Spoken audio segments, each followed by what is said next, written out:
तो हमने यहां तक की बात कर ली थी बेटे कि पहले तो सरफेस टेंशन पृष्ठ तनाव के उत्पत्ति के कारणों की हमने बात की और हमने ये समझा सीखा कि पृष्ठ तनाव किसी द्रव की सतह पर क्यों उत्पन्न हो रहा है। तो हमने पता लगाया उस मॉलिक्यूलर थ्योरी, उस आणविक सिद्धांत को देखकर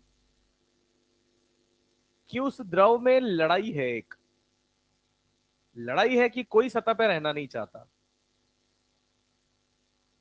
और सतह पर नहीं रहना चाहता तो हमें किसी न किसी को भेजना पड़ेगा और जो भी वहां भेजा जाएगा उसके लिए उसे कुछ ऊर्जा एक्स्ट्रा देनी पड़ेगी। और ऊर्जा खर्च करने के भी प्रकृति के खुद के कुछ सिद्धांत हैं कि वो न्यूनतम ऊर्जा खर्च करते हुए न्यूनतम स्थितिज ऊर्जा के साथ अधिकतम स्थायित्व में निकाय की उत्पत्ति करना चाहता है या उस सतह की उत्पत्ति करना चाहता है। और बिल्कुल इसी कारण हम न्यूनतम ऊर्जा खर्च करने के उद्देश्य से सतह पर न्यूनतम अणुओं की मौजूदगी पाते हैं। और जब न्यूनतम अणु अधिकतम सतह बनाने के लिए जब वहां सतह पर अरेंज होते हैं तो सतह हमें नजर आती है खिंची हुई, एक परत जैसी खिंची हुई सतह। और उस परत जैसी खिंची हुई सतह पर जब हम सरफेस टेंशन की बात करते हैं, सरफेस टेंशन उस प्रॉपर्टी को डिस्कस करने की बात करते हैं, तो कहते हैं कि सतह पर अणुओं के बीच में खींचतान है। बिल्कुल सतह पर अणुओं के मध्य खींचतान है तो प्रति एकांक लंबाई उपस्थित लगने वाले बलों को ही पृष्ठ तनाव लिखा जाता है।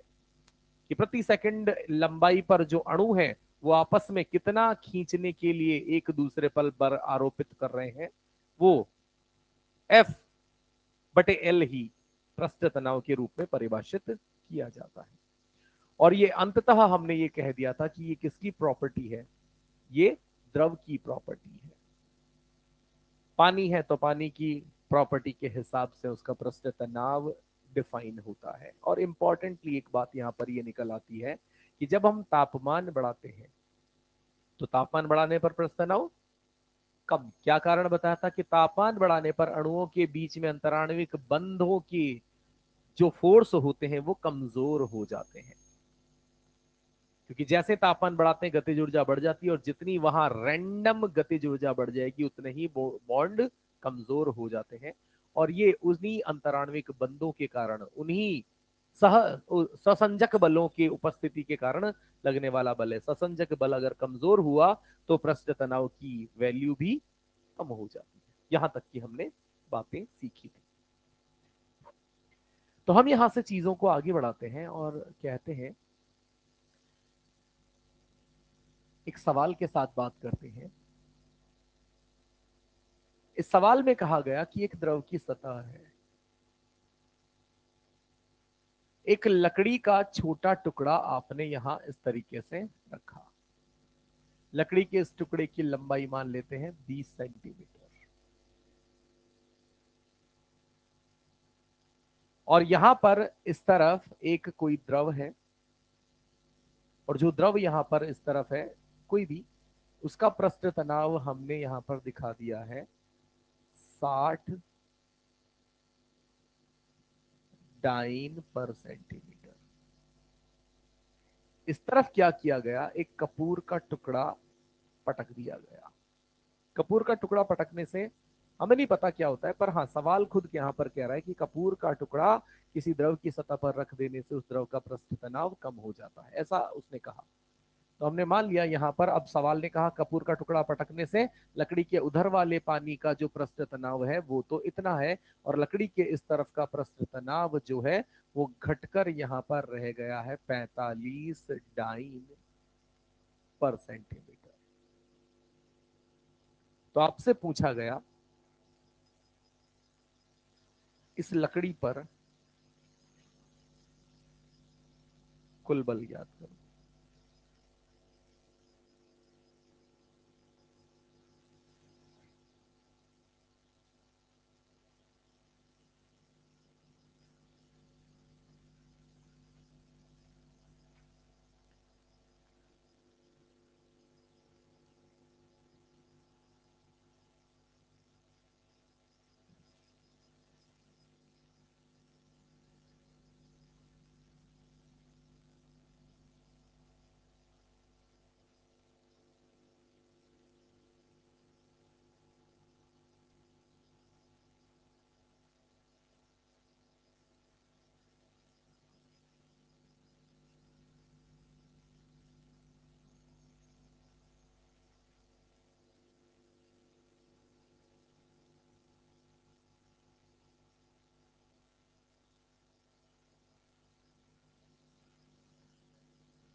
कितना हो जाएगा?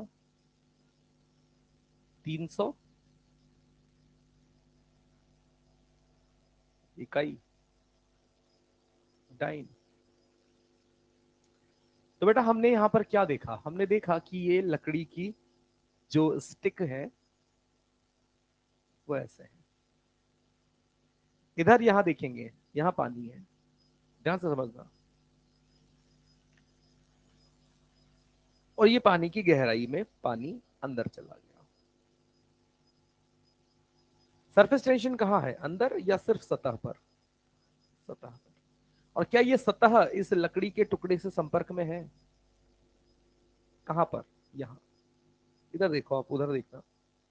जैसे यहां पर ये सतह, संपर्क सतह यहां है, और ये किधर खींच रहा होगा? इधर। तनाव है ना, तनाव बल हमेशा पुल करता है, खींचता है इधर। तो यहां पर पृष्ठ तनाव इस सतह पर कितना है? 60 डाइन प्रति सेंटीमीटर। और ये टोटल जहां से जहां तक संपर्क सतह है, इस संपर्क सतह की लंबाई कितनी है? 30। तो इस तरफ लगने वाला, इस तरफ लगने वाला कुल बल, तो इस तरफ लगने वाला जो कुल बल है, जिसको मैं F1 कह देता हूं, उस F1 का मान कितना हो जाएगा? तो आप कह देंगे 60 गुणा 20। बिल्कुल वैसा ही काम यहाँ पर इस सतह पर, इस तरफ का जो ये पानी है, ये भी इसे खींचने का काम कर रहा है F2 बल से। और ये कितना हो जाएगा? 45 गुणा 20। और इस लड़ाई में हम जानते हैं कि इस पेंसिल पर या इस लकड़ी के टुकड़े पर इधर अलग बल है, इधर अलग बल है। जिधर ज्यादा बल होगा, ये उधर की तरफ हल्का सा चलना शुरू करेगा। तो हमें वही नेट फोर्स निकालना है, कुल बल निकालना है। तो कुल बल में F1 माइनस F2, बड़ा बल माइनस छोटा बल। घटा दूंगा तो 20 कॉमन आ जाएगा, 60 माइनस 45 15। तो कितना आ गया? 300 डाइन।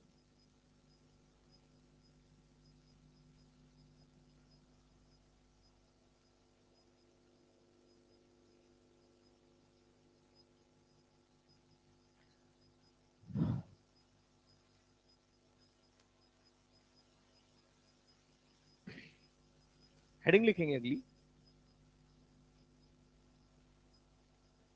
पृष्ठ तनाव पर आधारित कुछ उदाहरण। पृष्ठ तनाव पर आधारित कुछ उदाहरण। पृष्ठ तनाव पर आधारित कुछ उदाहरण।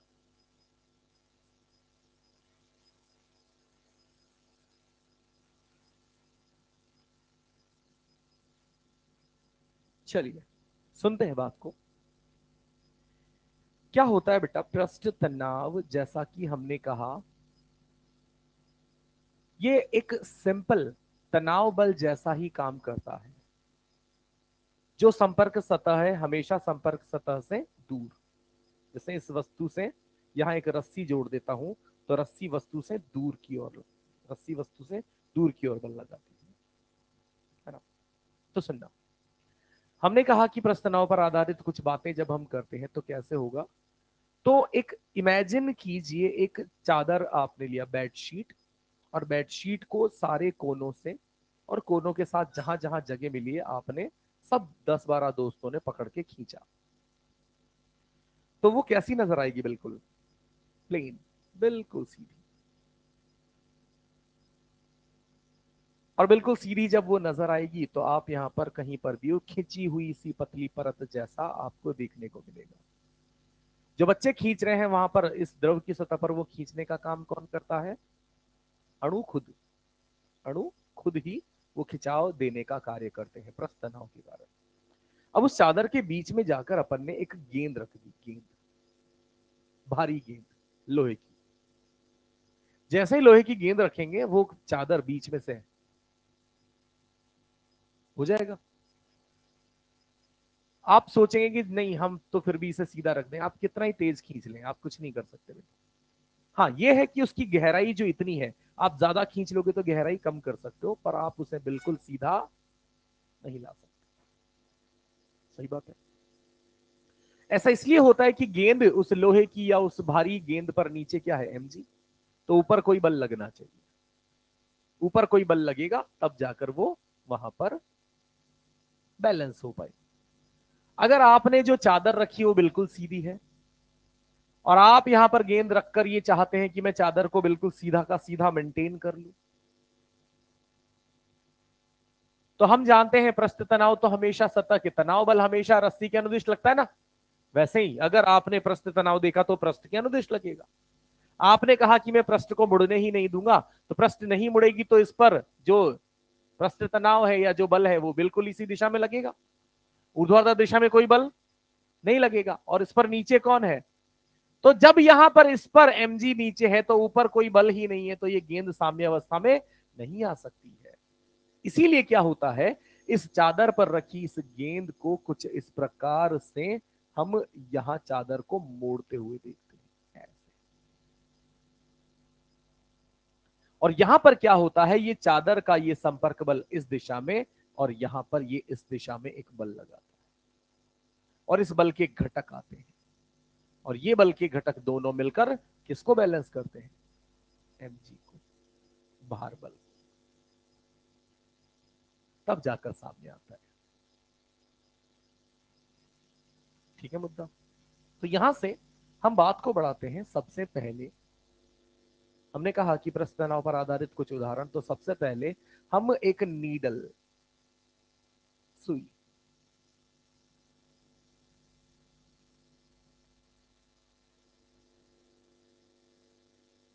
इसकी बात करते हैं। मतलब क्या हुआ, अरे लिखने की इतनी जरूरी नहीं, पहले सुन लो, ध्यान से सुन लो, सारी बातें क्लियर हो जानी चाहिए। कॉन्सेप्ट बहुत ज्यादा बड़ा नहीं है, विजुअलाइजेशन, जिसके अंदर दिमाग होता है उसको तो फिर भी एक बार में समझाया जा सकता है, 5-6 बार में आपको बोलने की कोशिश करूंगा।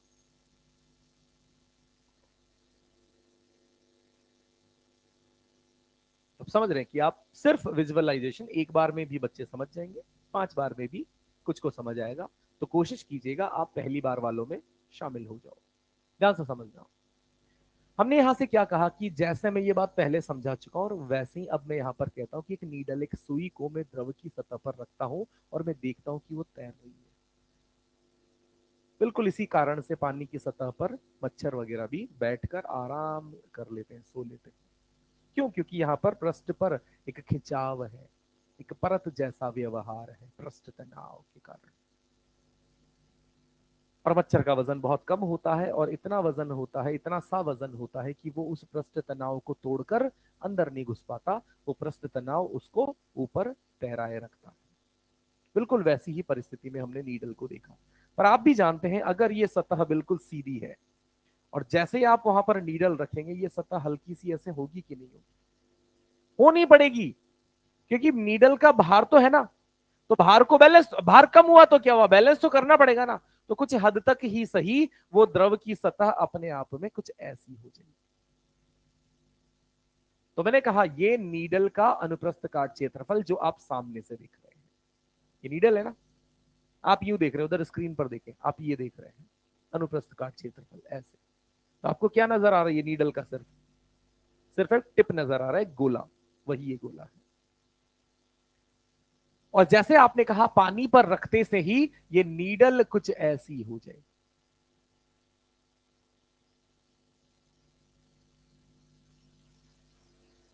और जैसे ये ऐसी हो जाती है, अब गौर से देखें बेटा, पृष्ठ तनाव बल लगने लगेगा। ये पानी की सतह है, ये पानी की संपर्क सतह है, ये पानी की गहराई है। गहराई पर पृष्ठ तनाव, यहां पृष्ठ तनाव, पर यहां इस पृष्ठ तनाव से हमारी सुई को कोई लेना देना, हमें तो उस पृष्ठ तनाव वाले बल से लेना देना है जो सुई पर लग रहा है। और इसके लिए आप सुई की, ये जो सुई है इसकी ये सतह देखें गौर से, कि यहां इस सतह से नीचे गहराई में पृष्ठ तनाव, पृष्ठ तनाव वहां होता है जो सतह बाहर वायुमंडल या बाहर खुली सतह के संपर्क में होती है, ओपन। तो इस सतह पर पृष्ठ तनाव कहां है? बाहर की ओर वाली इस परत पर। और ये परत हमारे काम की कौन से बल लगाएगी? जो यहां इस पैन की इस लंबाई के संपर्क में अणु होंगे, कुछ ऐसे, जैसे यू देखना, ये वाले यहां,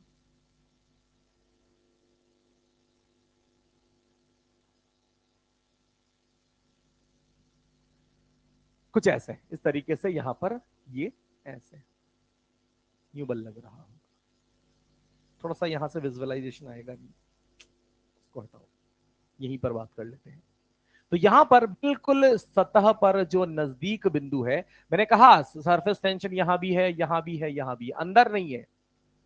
सरफेस टेंशन जहां है वहां की बात करते हैं, और उनमें से भी जो संपर्क वाला बिंदु है यहां सतह के अनुदिश, मैंने कहा ना सतह के अनुदिश लगता है, सतह यहां क्या हो गई? मुड़ गई। तो ये सरफेस तनाव, तनाव की सरफेस टेंशन के कारण लगने वाला जो बल है वो भी कुछ इस प्रकार से मुड़ गया, ऐसे। और यहां पर हमने कहा कि क्षैतिज के साथ ये कोण कितना है? ठीक है। इस पर सुई पर नीचे क्या लग रहा है? तो यहां पर ऊपर लगने वाले बलों के घटक देखने पड़ेंगे, और हम जानते हैं यहां ये घटक एफ, दोनों, ये वाला, ये वाला, तो क्या हो जाएगा? 2f साइन थीटा बराबर किसके होना चाहिए?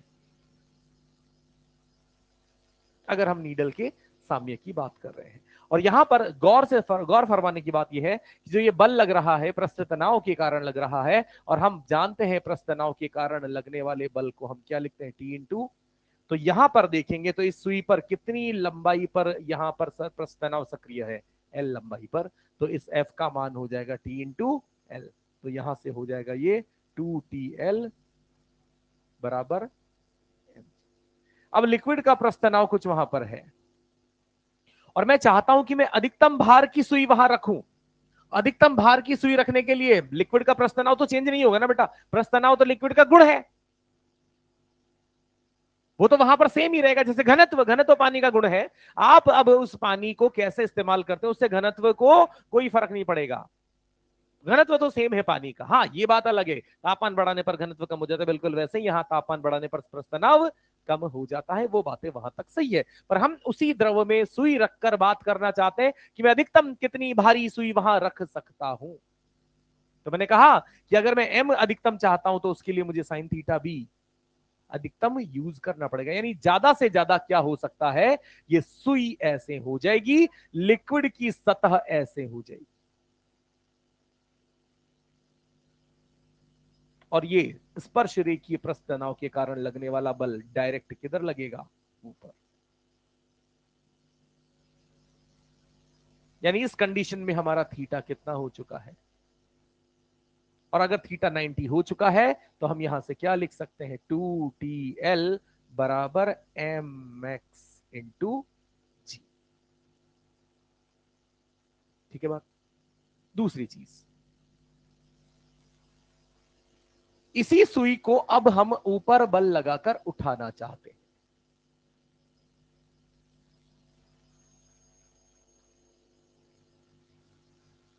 तो देखना, अगर ये सुई यहां पर किसी ठोस सतह पे कहीं पे रखी है, और मैं इसको अगर उठाना चाहता हूं, तो मुझे इस पर उठाने के लिए न्यूनतम कितना बल लगाना पड़ता है? mg। उठा ली। अभी ये सुई कहां रखी है? द्रव की सतह पर।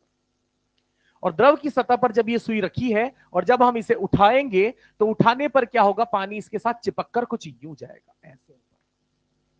नीडल उठाई, पानी इसके साथ चिपका हुआ है और हमेशा ये स्पर्श रेखीय में वस्तु से दूर लगता है, यानी यहां पर नीचे क्या लगने लगेगा, एक बल, सरफेस टेंशन के कारण लगने वाला बल, पृष्ठ तनाव के कारण लगने वाला बल, जो इसको, इस सुई को किधर आकर्षित करेगा, नीचे की ओर। लिक्विड नहीं था तो आपको मात्र कितना बल लगाना पड़ रहा था, mg। और अभी लिक्विड हो जाने के कारण पृष्ठ तनाव का जो बल है, आपको उसको भी यहां पर काउंटर अटैक करना पड़ेगा, यानी एफ एक्सिस, यानी जो एक्स्ट्रा बल आपको लगाना पड़ रहा है इस पृष्ठ तनाव के कारण, वो कितना लगाना पड़ रहा है, 2 × F S T, और ये हो जाएगा 2 एक लंबाई पर, इस लंबाई पर लगने वाला बल T × L।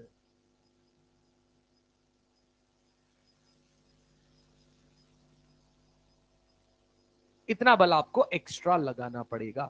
यानी अगर आपसे पूछा जाए कि मुझे इस सुई को उठाना है, ठीक उठा पाने के लिए आवश्यक बल कितना लगाना पड़ेगा, आवश्यक कुल बल यहां पर हो जाएगा mg + 2T।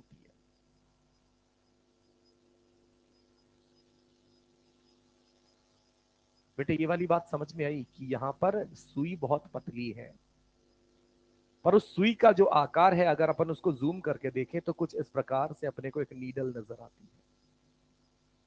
यहां पर भी पानी का यू झुकाव होगा, इतना बड़ा नहीं होगा जितना मैं बना रहा हूं, बहुत फाइन लाइन, बहुत महीन, वहां पर अपने को वो पानी का चिपका हुआ हिस्सा दिखाई पड़ेगा, पर वो इधर भी दिखाई पड़ेगा तो साथ में इधर भी दिखाई पड़ेगा, ऐसे।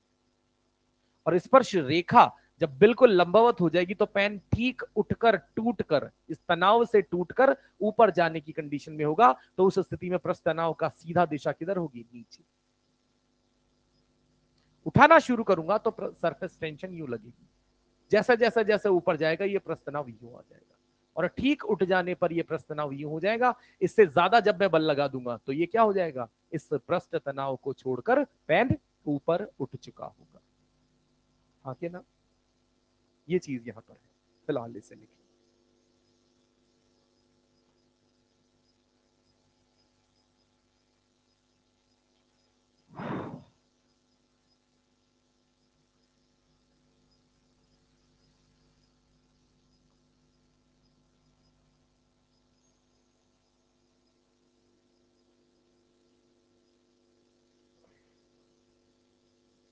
नहीं,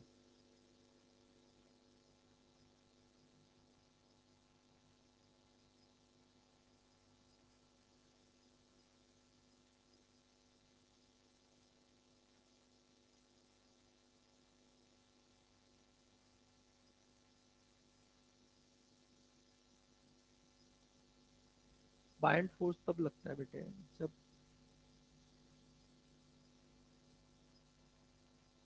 नहीं वो डूबा नहीं है, वो एक्चुअली डूबा हुआ है ही नहीं। पानी और पानी को हवा से अलग करने के लिए एक महीन परत वहां बनी है पृष्ठ तनाव के कारण। जब पृष्ठ तनाव को तोड़कर आप उस पानी के अंदर जाएंगे ना, तब उत्प्लावन बल लगना शुरू होता है। अभी आप उतनी सी बाउंड्री पर हैं जहां पर पृष्ठ तनाव को, आप पृष्ठ तनाव आपको द्रव के अंदर जाने ही नहीं दे रहा है। जैसे मच्छर जब बैठा है तो उसको, मच्छर अंदर जाएगा, पानी के अंदर डूबेगा, द्रव को विस्थापित करेगा, तो शायद उत्प्लावन बल की बात होगी। अभी मच्छर बैठा है, वो पानी के अंदर गया ही नहीं है, ऊपर की परत पर ही वो खुद को बैलेंस करके बैठा हुआ है।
ये इधर तक का लिख लिया, ये वाला दोनों।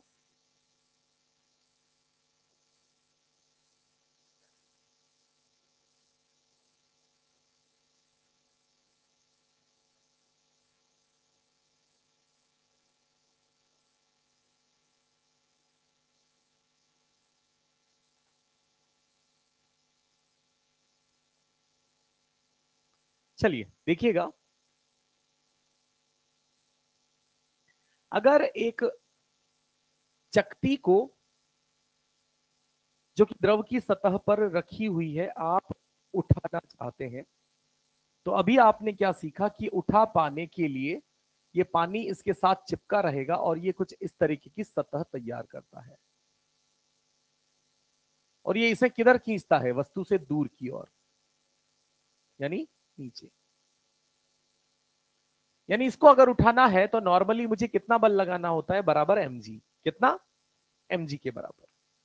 पर अभी मैं यहां पर बात करना चाहता हूं कि एफ एक्सेस कितना लगेगा जब हम इसे ऊपर उठाना चाहते हैं।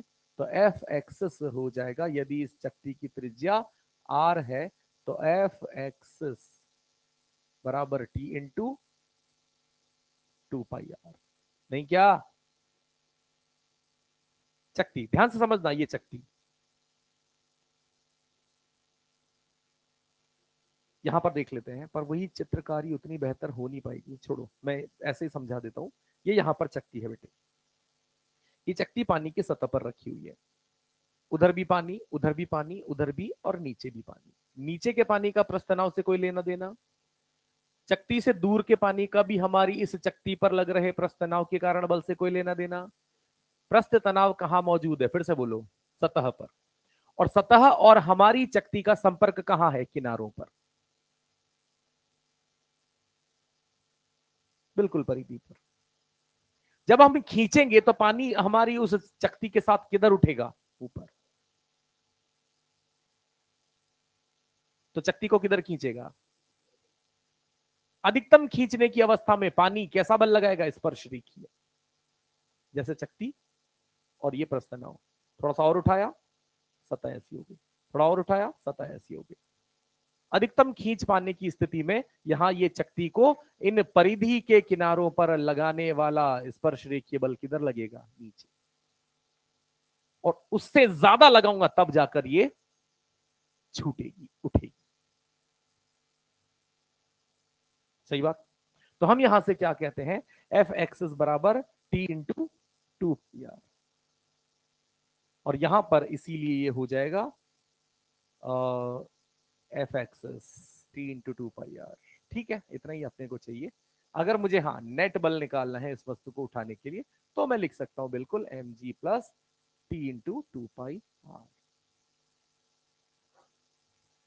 नंबर डी, अभी है वलय, वलय पर एफ एक्सेस। वलय इस प्रकार से मैं मान रहा हूं बेटे कि उसकी आंतरिक और बाह्य त्रिज्या दोनों क्या है मेरे लिए, सेम।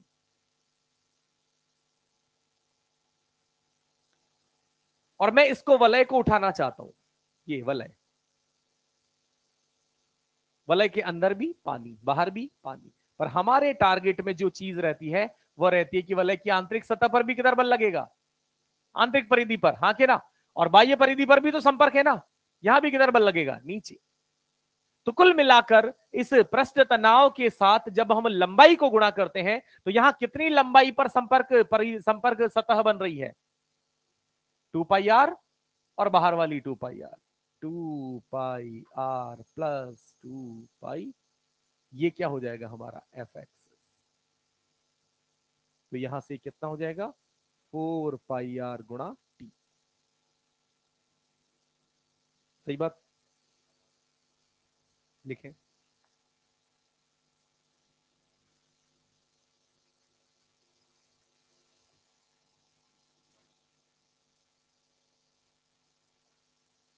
चलो साथ में ये भी लिख लेते हैं, बी सी डी ई। ये हमारे पास इस प्रकार का वर्गाकार चक्ति है, वर्गाकार चक्ति। अब जब इस पर मैं एफ एक्सिस लगाना चाहता हूं तो मुझे समझ आता है कि पानी इसको किधर खींच रहा है, नीचे। और यहां पर इस वर्गाकार चक्ति में बीच में तो कोई खाली जगह है ही नहीं, पानी कहां कहां है, साइडों में है और नीचे है। नीचे के पानी से भी मुझे कोई लेना देना, साइडों के से भी मुझे कोई लेना देना, बस ये जो संपर्क लंबाई है यहां यहां यहां और यहां, ये मुझ पर उस सरफेस टेंशन के थ्रू बल लगा रहे हैं। तो टी इन टू 4L, जहां एल मैं क्या मान लेता हूं, इसकी भुजा, ये क्या हो जाएगा एफ एक्स। वहीं अगर ये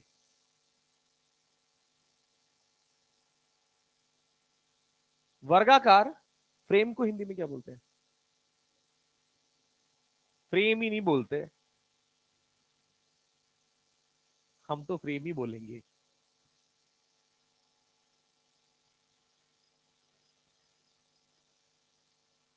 तो यहां पर क्या हो जाएगा बेटा, अंदरूनी सतह पर भी पृष्ठ तनाव के कारण नीचे की ओर बल लगेगा और बाह्य सतह पर भी अपने को पृष्ठ तनाव के कारण बल लगेगा। तो हम यहां पर एफ एक्सिस में टी और यहां पर 4L और सॉरी एल और एल 2L, इस तरीके से 8L हो जाए।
क्या कर रहे हो भैया,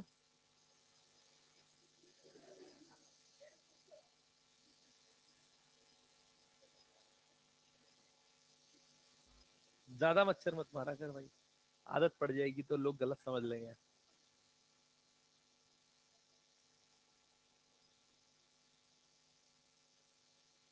सवाल लिखे।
सवाल है,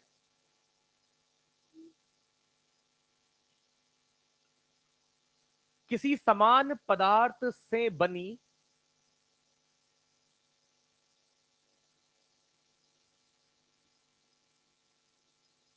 किसी समान पदार्थ से बनी दृढ़ चकती एवं वलय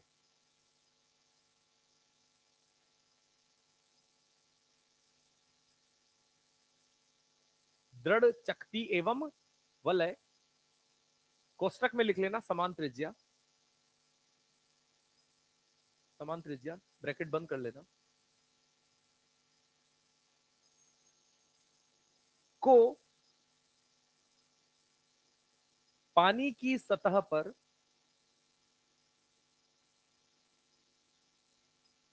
धीमे से रखा जाता है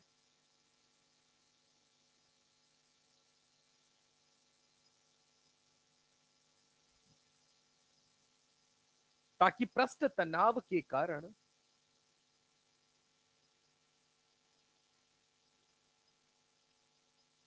ये दोनों ठीक तैर सके।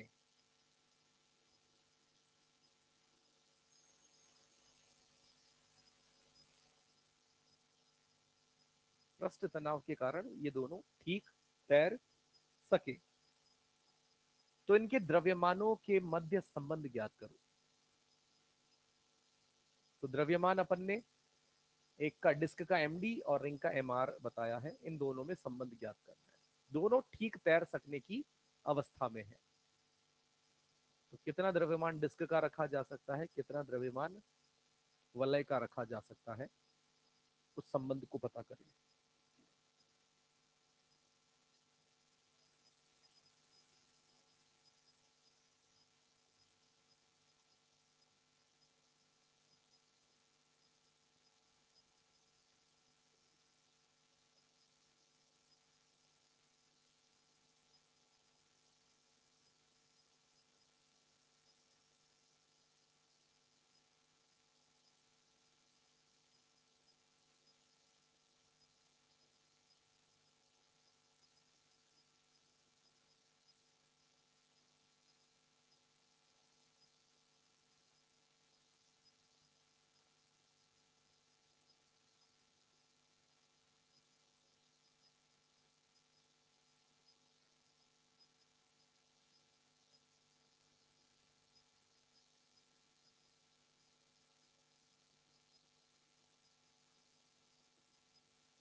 कितना आ रहा है, 1/2। बिल्कुल सही। कि जब हम इसे पानी की सतह पर धीमे से रखेंगे बेटे, तो हमने सुई को भी रखा था अभी थोड़ी देर पहले, और हमने अधिकतम भार की बात की थी। तो जब अधिकतम भार यहां पर चकती को ऐसे रखेंगे, इधर देखो ये चकती में ऐसे बना रहा हूं बेटा, आप कहेंगे सर ये चकती है क्या? सामने से देखने पर चकती नजर आएगी। ऐसे ऐसे दिखाऊंगा तो गोला नजर आ जाएगा, ऐसे कर दूंगा तो आपको वो मोटाई नजर आएगी। अब यहां पर क्या है, ऐसे दिखाने का पर्पज ये है बेटा, ताकि आपको समझ में आए कि जब ये पानी में डूबेगा तो पानी पर इस चकती की ये सतह ऐसे आएगी ना संपर्क में, और ये संपर्क सतह भी ऐसे ऐसे करके रखी, पानी की सतह नीचे दब गई, जैसे वो चादर दब गई थी गेंद रखने से। बिल्कुल वैसे। और अधिकतम भार आप ज्ञात करना चाहते हैं, ठीक यहां पर मैंने जोड़ा है, तो ये स्पर्श रेखीय प्रस्थ तनाव वाला बल कहां लगेगा? ऊपर।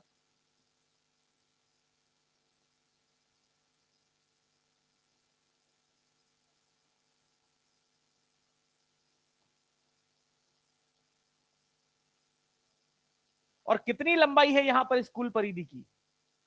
2 पाई आर। तो यहां पर जो बल लग जाएगा इस चकती पर, वो एफ गुणा 2 पाई आर, सॉरी, टी गुणा 2 पाई आर। और ये किसके बराबर हो जाएगा बेटा? डिस्क के लिए एम डी इंटू जी। और जब हम रिंग के लिए बात करेंगे तो टी गुणा 4 pi R is equal to M R G. यही तो अंतर है ना उस चक्ति में और उस वलय में, कि वलय के पास दो संपर्क सतहें होगी जो पानी की सतह के संपर्क में हमें दिखाई पड़ रही होंगी, अंदर वाली और ठीक बाहर वाली। और यहां पर अगर मुझे द्रव्यमानों का रिलेशन निकालना है कि कौन डबल आधा वगैरह, तो मैं दोनों को डिवाइड कर दूंगा, वो बटे वो, तो 1/2 बराबर ये हो जाएगा एम डी बटे एम आर। ये रिलेशन आता है। लिख लेना, पहले ये सवाल सुन लो, ये सवाल समझ लो।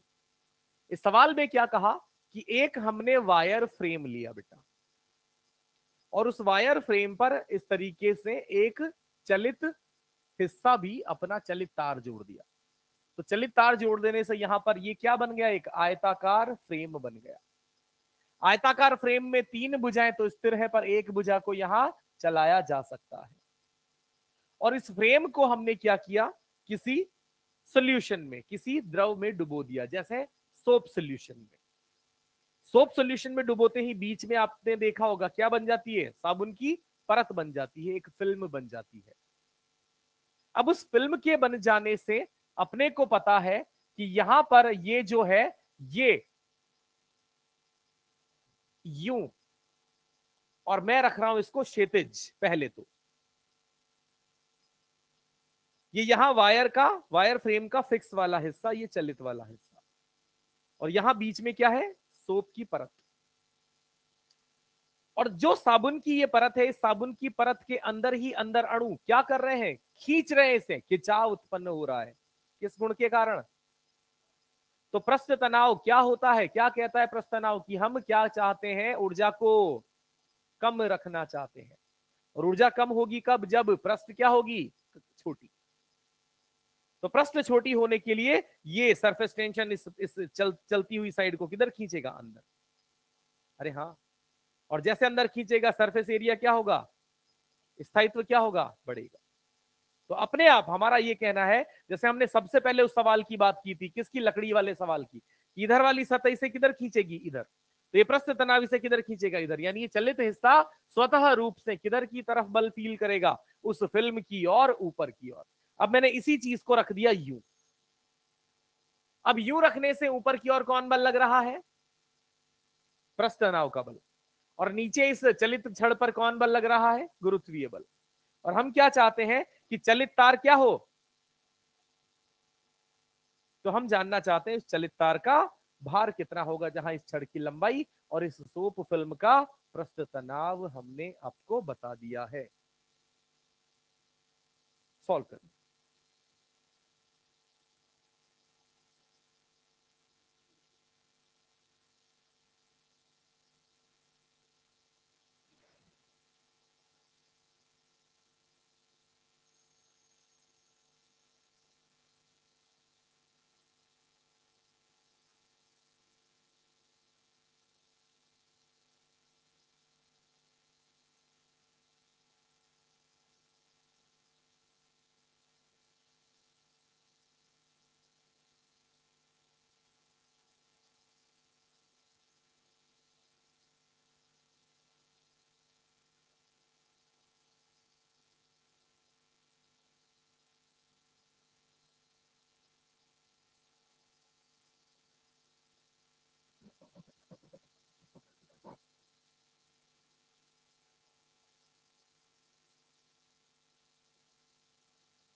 कितना हो जाएगा? यहां मुद्दा यही है, इस 3 और 6 को समझना ही यहां पर हमारा काम है। होता क्या है, गौर से समझिएगा बेटा।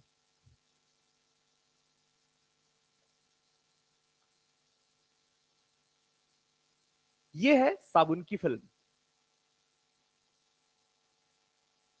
ये है चलित छड़, और साबुन की फिल्म और चलित छड़ ऐसे जुड़े हुए हैं।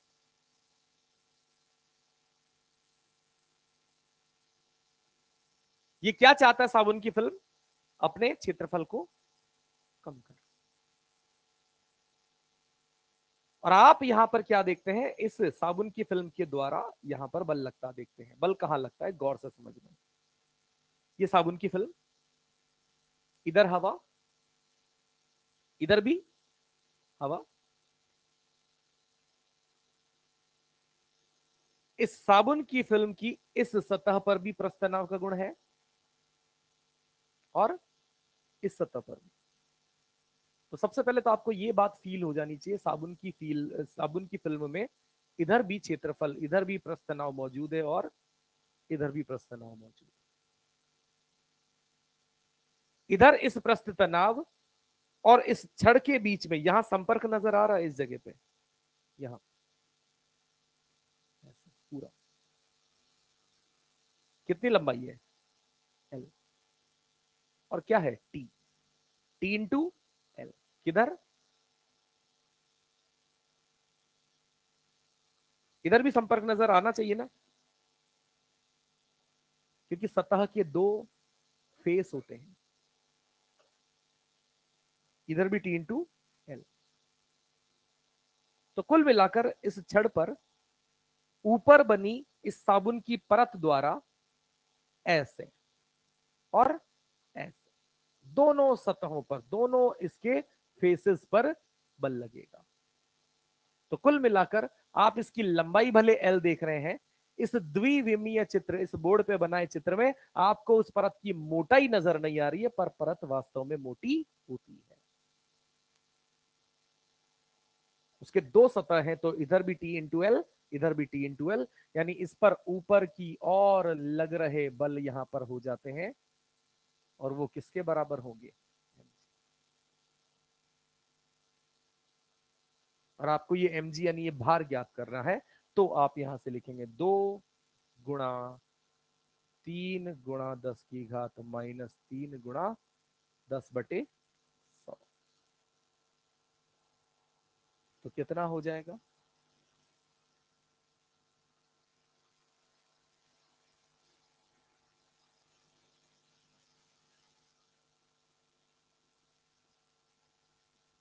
सही है।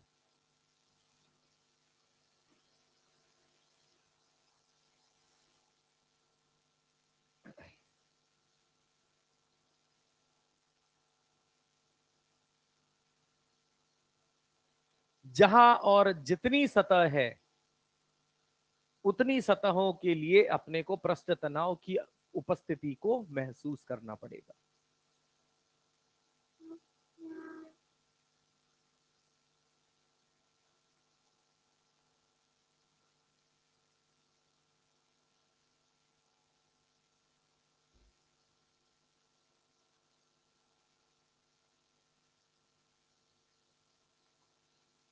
देखा?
तो बेटा ये मेरा समझाने का जो यहाँ पर मूल उद्देश्य है वो ये है कि अगर इस पर फ्रेम आधारित सवाल हो और ये अपने को फिक्स वायर का फ्रेम दिया हो, ये चलित तार दिया हो और एक फिल्म हम यहाँ पर चाहे वो साबुन के सोल्यूशन में उसे डुबो कर निकालेंगे तो परत नजर आ जाएगी, किसी द्रव के सोल्यूशन में भी अगर अपन निकालें तो अगर परत बना रहा हूं तो जब मैं यहां पर कहता हूं कि इसमें क्षेत्रफल, कुल क्षेत्रफल कितना होगा,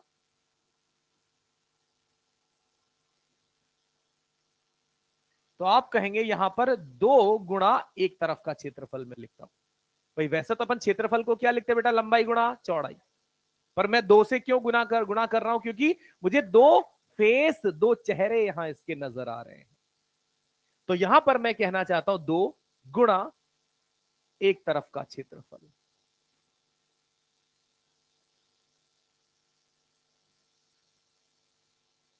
तो मैं यहां पर कह देता हूं 2 इंटू एक तरफ का क्षेत्रफल ए, और उस ए का मान कितना है, एल इंटू बी, और इस 2 को मैं यहां पर आई से व्यक्त कर रहा हूं कि जिसमें 2 सतहें खुली होंगी उसमें हम आई का मान क्या रखेंगे, 2। तो मेरा सिंपल काम अब क्या रहेगा बेटा कि इसकी लंबाई चौड़ाई एल गुणा बी, और 2 से गुणा करने का कारण परत, परत है तो 2 सतहें उसकी वहां पर मुझे देखने को मिलेगी और बेहतर समझ में आएगा। ध्यान से सुनते जाइए। जैसे मैंने कहा नंबर 2, इसमें है बेटा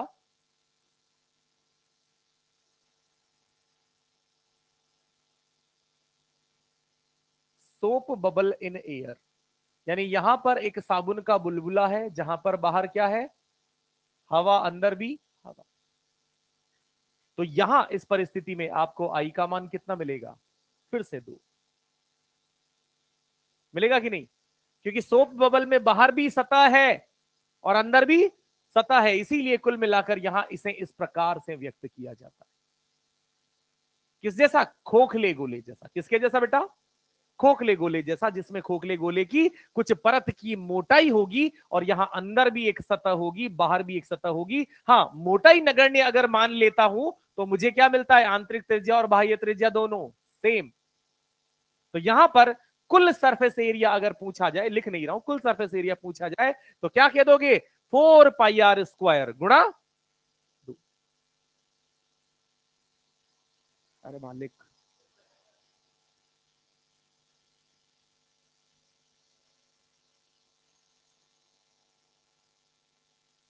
बूंद, अंतर जानते ना बुलबुले और बूंद में, बुलबुला जिसमें बाहर और अंदर, और बूंद जिसमें अंदर और बाहर। तो खुली सतह कहां है, बाहर। तो यहां पर आई बराबर 1, यानी जो क्षेत्रफल है वही क्षेत्रफल मुझे एक तरफा कंसीडर करना है, दो तरफा नहीं करना।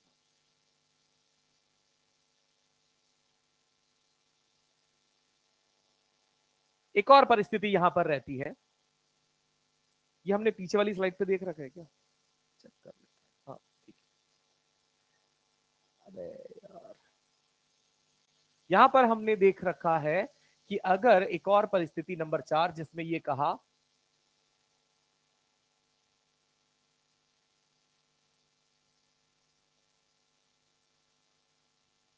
पानी के अंदर बुलबुला, कितनी खुली सतह है, एक, बाहर पानी, अंदर हवा। तो यहां पर मैं 2 सतहों में से इस सतह को तो, बाहर वाली सतह को तो क्या मान रहा हूं, पैक, अंदर वाली सतह है जहां पर मुक्त सतह, मुक्त मॉलिक्यूल सरफेस टेंशन लगाकर आपस में एक दूसरे को खींचते नजर आ रहे होंगे। तो यहां पर आई का मान, ठीक है, तुरंत लिखेंगे।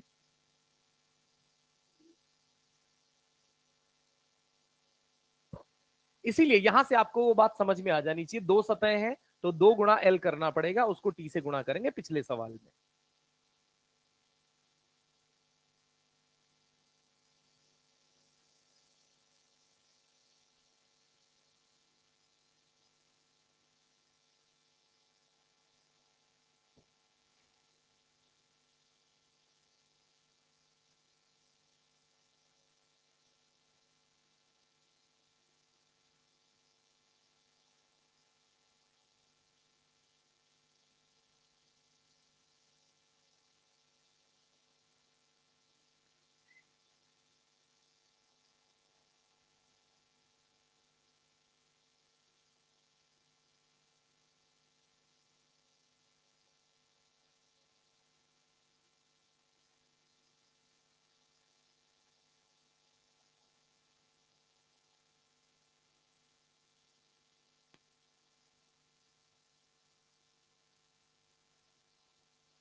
बढ़ाए बात आगे।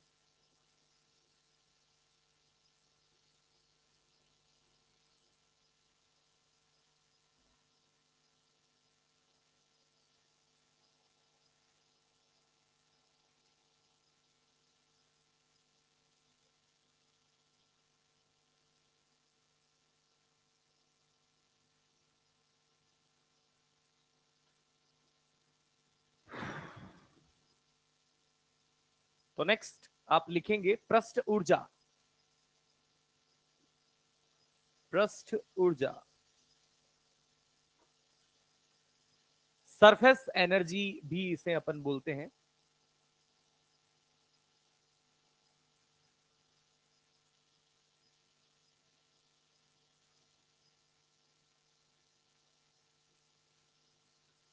इससे ज्यादा परिस्थितियां कहीं भी आपको देखनी नहीं पड़ेंगी बेटा। पृष्ठों के क्षेत्रफल, पृष्ठों के उस अंदाजे में जो हम गलतियां कर बैठते हैं, यही सेम चीजें होती है।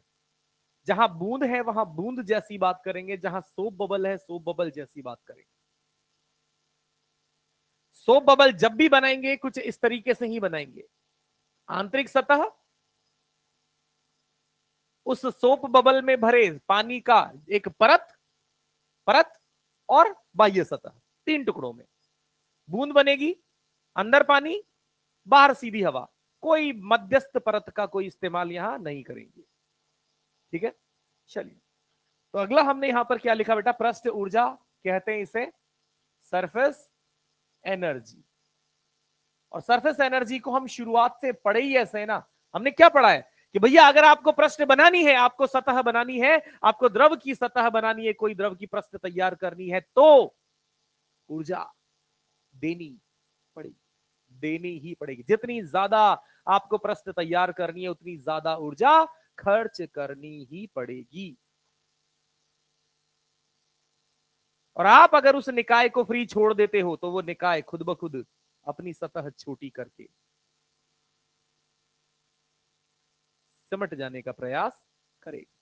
जो हमने कहा सीखा उस वायर वाले कॉन्सेप्ट में। तो यहां पर भी बात कुछ वही होती है। हम यहां पर इस प्रयोग को करने के लिए एक फिक्स तारों का, तार वायर का इस प्रकार का फ्रेम बना लेते हैं और इस फ्रेम में यहां पर एक मूवेबल छड़ जोड़ देते हैं और इसको सोप बबल में डुबोकर यहां पर एक पृष्ठ तैयार कर लेते हैं जिसको हम लिख लेते हैं सोप फिल्म। ये लंबाई एल मान ली है। हमने यहां पर यह समझा दिया है कि ये इस मुक्त छड़ को स्वतः अंदर की ओर पृष्ठ तनाव के कारण लगने वाला बल खींच ले जाएगा। और कितना बल लगेगा मैं शायद बताना यहां पर शॉर्ट में कुछ ऐसा लिख दूं तो आपको दिक्कत नहीं होनी चाहिए। कितना बल लगेगा? 3/12। क्यों? दोनों सतहों का मिला के एल और एल, T/2L उधर लगेगा और ये सिमट जाएगी। तो अगर सिमटने से रोकना है तो मुझे इधर बाह्य बल एक लगाना पड़ेगा बेटा, एफ एक्सटर्नल लगाना पड़ेगा। अब क्या होता है, ये क्षेत्रफल ऑलरेडी है इस फिल्म का। जो चाहता है मैं इधर जाऊं, पर मैंने इसको पकड़ रखा है, मैं जाने नहीं दूंगा। और मैं आपको समझाना चाहता हूं कि नया पृष्ठ बनाने में कितनी ऊर्जा लगती है। तो मैं यहां से चाहता हूं कि मैं इधर की तरफ जो लगा रहा बल है, इसको ठीक किसके बराबर लगा दूं कि मैं इधर जा सकता हूं? 2TL के बराबर। 2TL और 2TL से 0.000000001 ज्यादा बल मैंने लगाना शुरू किया। इसको फिजिक्स के टर्म में कहते हैं बहुत धीमे किसी निकाय का विस्तार। इतना धीमे कि मुझे उसकी गति नजर ऐसे। तो मैं जब इसको बहुत धीमे इस छड़ को खींचकर यहां से यहां ले आता हूं तो मैंने आपको बताया कि ये मैंने इसे कितना विस्थापित कर दिया, dx। तो मुझे यहां पर बाह्य बल के तौर पर कितना बाह्य बल का कार्य करना पड़ेगा? FDX। हाँ के ना? और यहां पर जो बल लग रहा है वो कितना लग रहा है? T/2L/dx। तो यहां पर कितनी नई सतह क्रिएट हो गई? बोलिए। ये, अरे हाँ,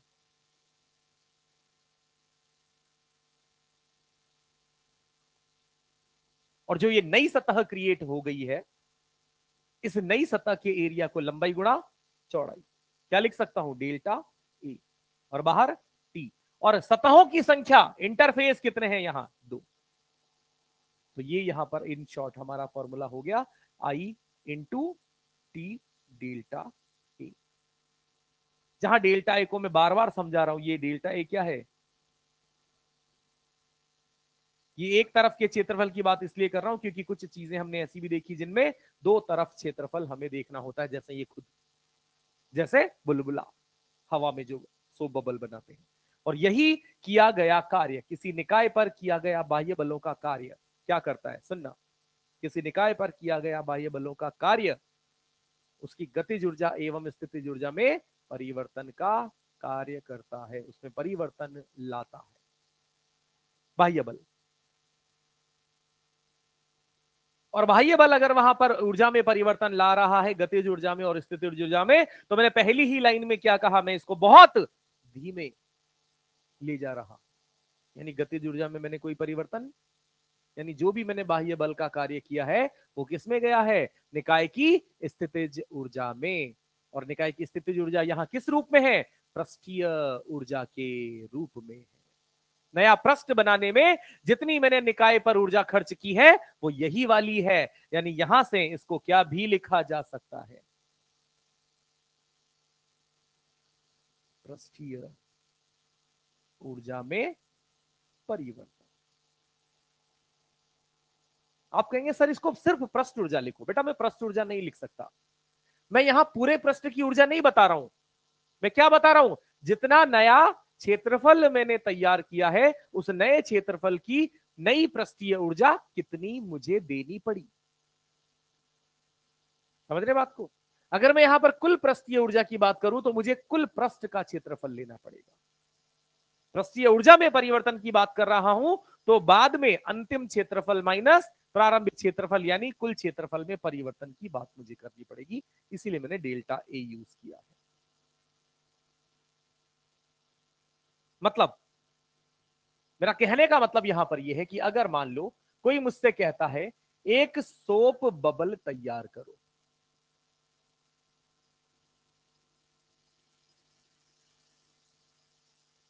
ऑफ रेडियस आर, किसी ने कहा कि एक सोप बबल तैयार करो, कहां से, जीरो से, किसी तरीके से सोप बबल तैयार करो और बताओ कि उसकी कुल पृष्ठीय ऊर्जा कितनी होगी, तो क्या आप उसकी पृष्ठीय ऊर्जा बता सकते हैं, टी गुणा, सॉरी सोप बबल बना रहा हूं तो आई का मान इंटू और उसका कुल क्षेत्रफल कितना बनाना है, अब परिवर्तित नहीं करना, कुल पूरा का पूरा क्षेत्रफल बनाना है, और सोप बबल यानी गोला, गोले का क्षेत्रफल 4 पाई आर। यहां अगर कहा जाए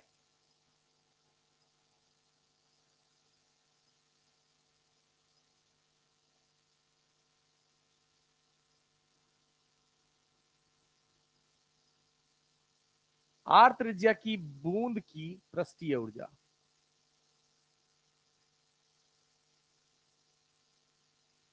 तो बेटा बूंद है तो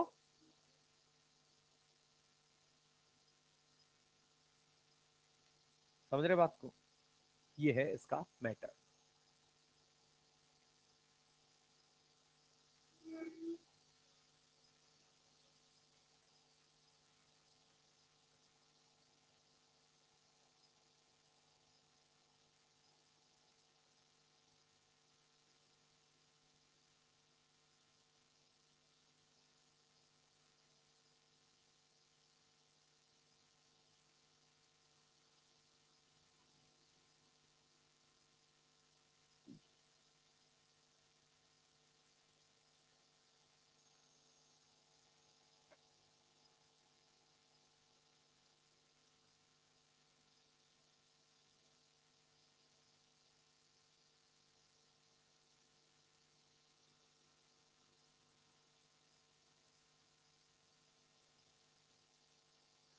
तो सही बोल रहा था क्या, पंडित की सही में हवा निकल गई क्या, अरे यार।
लिखा भैया?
लिखा भाई लोग?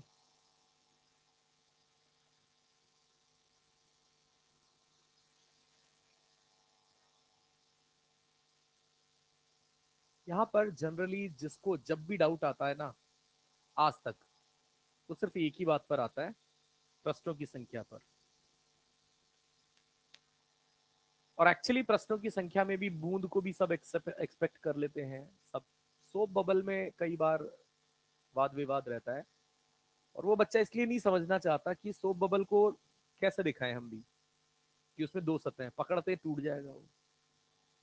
तो ये थोड़ा सा आपको अपने मन के अंदर मानना पड़ेगा कि हाँ, वास्तव में बहुत पतली परत है, पर उस पतली परत में भी बाह्य बाउंड्री और आंतरिक बाउंड्री दो अलग बाउंड्रियां हैं। दो अलग बाउंड्रियां हैं, तो दोनों बाउंड्रीज पर अंदर भी और बाउंड्री के बाहर भी एक काम जो किसी बिंदु पर होना था वो दो जने करेंगे। एक बाहर पहरेदारी करेगा, एक अंदर करेगा। ऐसे टोटल अंदर का एरिया और बाहर का एरिया दोगुना करना ही पड़ेगा। वो सवाल जो मैंने लिखा है उसकी बात अपन कर रहे हो, तो अब उस सवाल में हमने क्या देखा है कि ऑलरेडी मेरे पास सोप बबल है, और उसकी त्रिज्या मुझे क्या करनी है, आर से। तो अब मुझे क्षेत्रफल में वृद्धि के करने के लिए बाह्य बल का कार्य करना पड़ेगा। तो हम सबसे पहले यहाँ पर जो बाह्य बल द्वारा किया गया कार्य है डब्ल्यू एक्सटर्नल, उसको क्या करेंगे, आई से गुणा करेंगे। करेंगे कि नहीं? फिर क्या करेंगे, और फिर क्या करेंगे, क्षेत्रफल फाइनल माइनस क्षेत्रफल इनिशियल। अब चूंकि आप बाहर दो ले चुके हैं, अब क्षेत्रफल में वो डबल मत लेना बेटा। सतहों की संख्या ऑलरेडी आप दो लिख चुके हैं इस बुलबुले के लिए, तो अब क्षेत्रफल किसी बुलबुले का क्या होता है, 4 पाई 3r² माइनस 4 पाई r²। आप चाहे तो 4 पाई बाहर ले लें तो कितना हो जाएगा, 8 पाई t, और अंदर 9r² माइनस r²। 8 बचेगा, 8 और 8 64 पाई r² इंटू।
पानी की n बूंदों को एक बड़ी बूंद बनाने में हमें वहां पर कितना कार्य देखने को मिलता है? तो हमने यहां पर कहा छोटी छोटी सी ढेर सारी बूंदें हैं, प्रत्येक बूंद की त्रिज्या है छोटा r, और इस प्रकार से यहां पर n बूंदें होंगी, और इन सबको मिलाकर अपन एक बड़ी बूंद बनाना चाहते हैं। ये काम हमने किया था ना थोड़ी टाइम पहले। तो हमने क्या किया था बेटा? वॉल्यूम कंजर्व किया था, वॉल्यूम बराबर किया था। और वॉल्यूम बराबर करेंगे, इसलिए करेंगे क्योंकि हम छोटे आर और बड़े आर के मध्य संबंध ज्ञात करना चाहते हैं कि आखिर उन एन बूंदों को मिलाने पर जो बनी बड़ी बूंद है उसकी त्रिज्या आर कितनी होगी। ठीक है, तो हम यहां से क्या कहते हैं? एन गुणा एक छोटी बूंद का आयतन बराबर बड़ी बूंद का आयतन। ये जो कट सकता है ये काट देंगे, और पूरी समीकरण का क्या ले लेते हैं? Cube root. क्यूब रूट का मतलब है 1/3 घात कर देते हैं।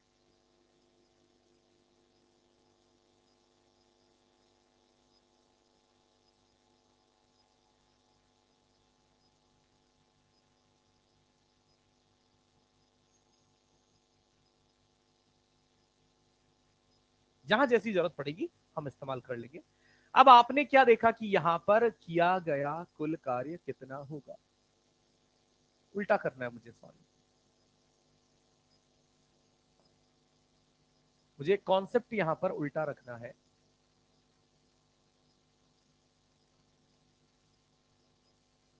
उसको मैं समझाता हूं। हमें करना क्या होता है?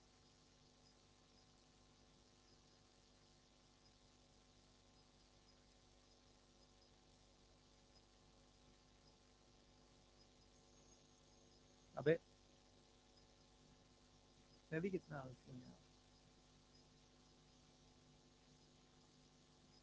ठीक है, ये है हमारी बातें। और क्या बोल रहे हैं?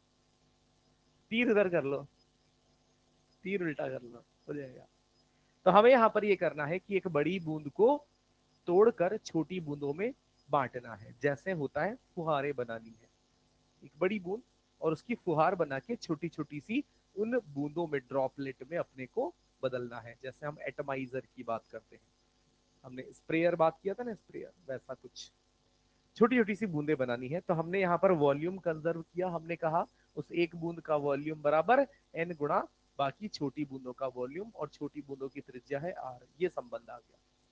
अब यहाँ पर क्या कहा जाता है कि कितना वर्क किया गया, कितना वर्क डन हुआ, ये बात यहाँ पर की जाती है।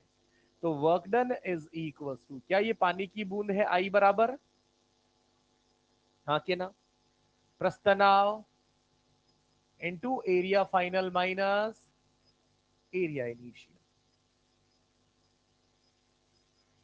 सिंपल, इसको टी लिख देता हूं। एरिया फाइनल कितनी बूंदे हैं? एक, प्रत्येक बूंद का एरिया कितना हो जाएगा? 4 पाई r² माइनस 4 पाई R²। तो यहां पर ये हो गया टी, यहां पर ये हो जाएगा टी के साथ क्या कॉमन ले लो बेटे? 4 पाई कॉमन ले लू और यहां क्या बचेगा, N R square minus R square.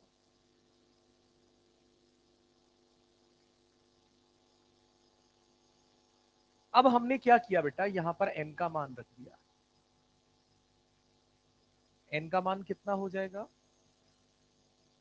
है ना, आर क्यूब बटे गुणा माइनस एक छोटा आर नीचे बचा, और मैंने साथ के साथ यहां पर क्या भी कर लिया, आर स्क्वायर बाहर निकाल लिया। तो यहां पर आर स्क्वायर बाहर निकाल के ऊपर नीचे माइनस, ये आ गया आपका वर्क डन।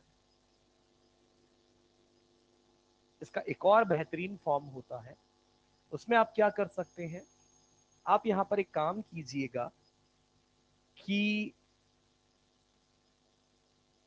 आर को भी कॉमन ले लें। तो यहां बाहर क्या हो जाएगा, यहां क्या बचेगा और यहां क्या बचेगा, और यहां 3 से भाग और 3 से गुणा कर दें, ताकि ये पूरी चीज क्या बन जाएगी, आयतन। आयतन किसका, अरे सबका, चाहे बड़ी की बात करें तो भी आयतन वही है, छोटी सारी बूंदों की बात करें तो भी आयतन। यानी ये कुल मिलाकर ये वाली चीज क्या हो गई, इस पूरी पानी का आयतन जितना आपके पास है। पूरा पानी ये नहीं है, यही है, इसी को तोड़ के ये बांटा है। तो यहां पर इसको इन शॉर्ट आप क्या लिख सकते हैं बेटे, वी, बड़ा वी, और 3T, और यहां पर ये हो जाएगा,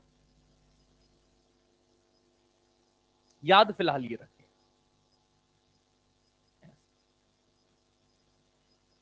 ठीक है, ऑडियो वो ईएलपी मुझे दिखाए पहले तो।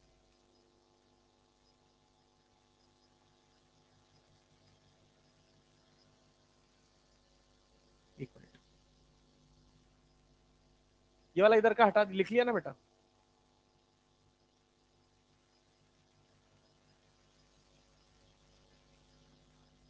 इस चीज को ऐसे भी लिखना है, ध्यान से देखिए, इसी चीज को ऐसे भी लिखना है, वर्क डन बराबर टी गुणा 4 पाई r स्क्वायर, और कैपिटल आर बटे स्मॉल आर को एन पावर 1/3 -1, ऐसा भी लिखें। ये आपको इंपॉर्टेंटली याद रखना है।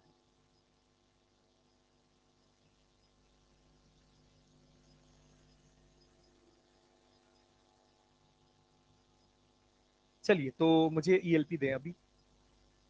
ईएलपी में हमने कहां तक किया था, 5 पूरी, है ना।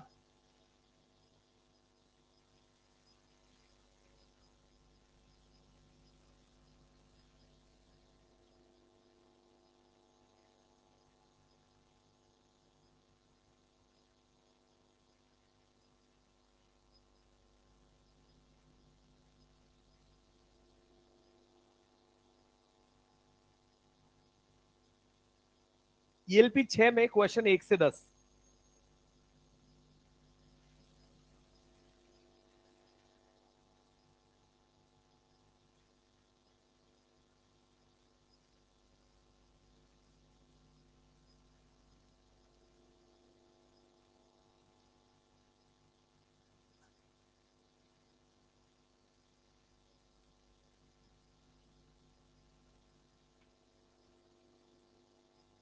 मॉड्यूल भी दे दें।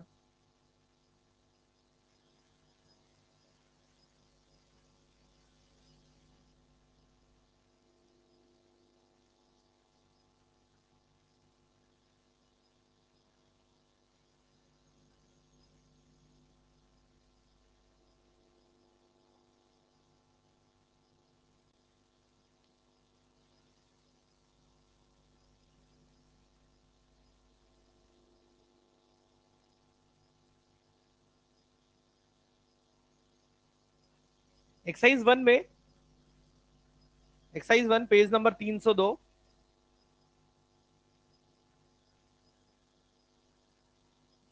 क्वेश्चन 7, 9,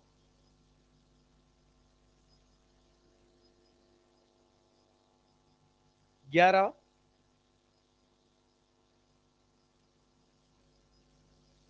12,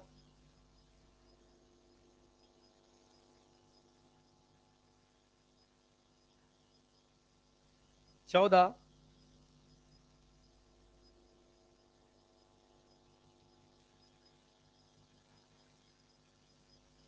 21,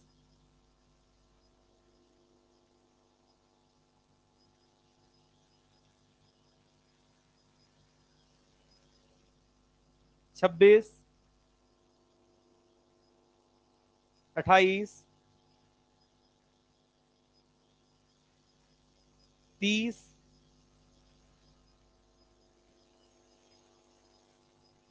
क्या मुसीबत है यार।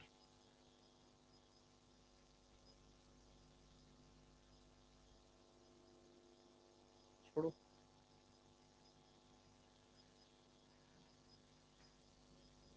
Thank you.